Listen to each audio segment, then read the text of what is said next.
Здравейте, аз съм Ивет и съм пилот на земеделски дрон КСАК.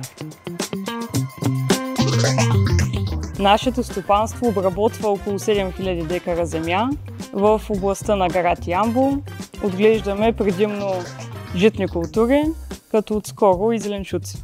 През 2024 година много силна градушка удари по Свитини с лук. Трябваше много бързо да вземем мерки и да влезем с фунгицид. Тогава напръскахме с дрона за първи път и видяхме неговите предимства. Това беше причината, поради която взехме дрона КСАК и вече активно пръскаме с него. Лукът е засят на лехи с много малко разстояние една от друга, в което дори и самоходната пръскачка не може да влезе и нанася щети. При пръскането с дрона няма отъпкване на културата и не се съобразяваме с влагата на почвата. Можем да влезем и да напръскаме по всяко време, когато е нужно.